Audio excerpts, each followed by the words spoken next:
have a guest over here, Dave, at the CCA And it's a girl. Workbench. Yes, it is. Ashlee from Economy Bait and Tackle.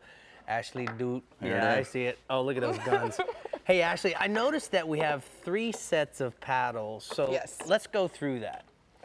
So this one's an aluminum paddle. It's got a plastic blade. It's a larger blade. Do you feel the weight on it? I do.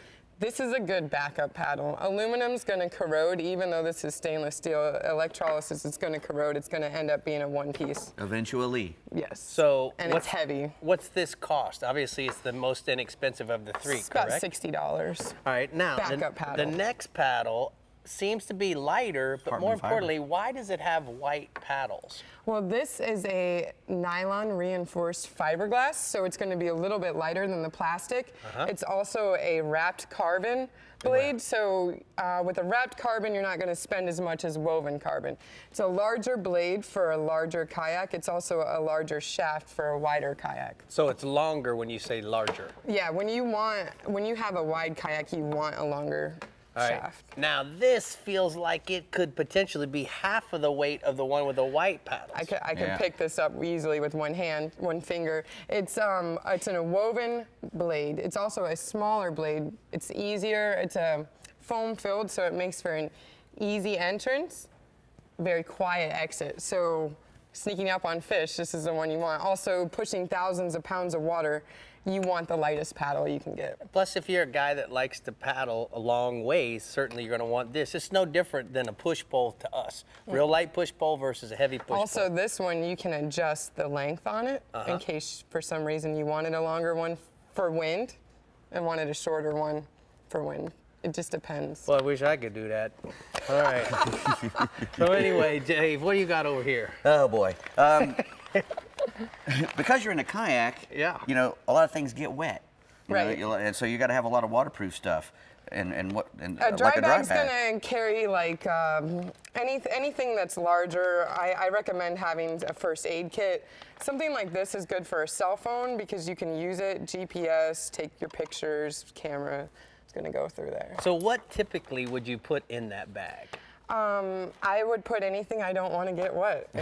Purse, because you never know. Purse, keys, fishing licenses, driver's licenses. Your wallet. Yeah, anything I don't want to get wet. Yeah. All right, Ashlee. Now, why do we have to have strap? I mean, obviously we're strapping it down in the back of our Chevy truck, but why did you bring a strap of all things? Because everybody wants to use ratchet straps. Oh. Ratchet straps are made for motorcycles and four-wheelers and dirt bikes. It's made from metal. So most kayaks are plastic or fiberglass. This is a cam strap.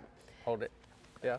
See, oh, I see. The teeth are going to stop it. So your muscle, I don't care how strong you are, you're not going to break that kayak. But with a ratchet, you keep going, keep going, keep going. Make one, and then you crack your kayak. You're gonna compromise it for sure.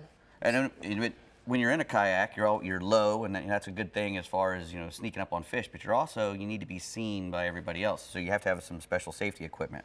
What do you got here?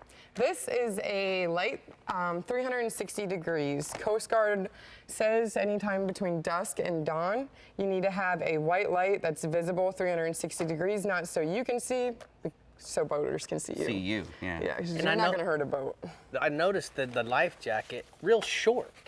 Yeah, it's a class 3. You want to have it so that it's adjustable on the sides. So when you're paddling, you got to have some arm room. Yeah. Also, this has reflectors on it.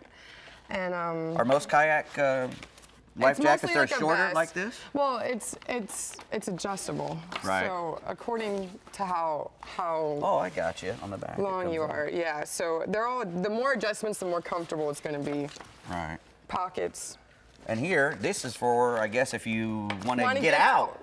Yeah, so sometimes you want to get out of your kayak, whether it to go up on an island or maybe to wade, and you know, anything. But either way, you don't want to have flip-flops. No. You want to have some type of good sole shoe. There's always well, oysters where I live, but there's always something in the water. I've left many a high top tennis shoe in the mud too. Yeah, you know. But you know, if you don't have really something with a nice strap is going to stop that from happening. Yeah.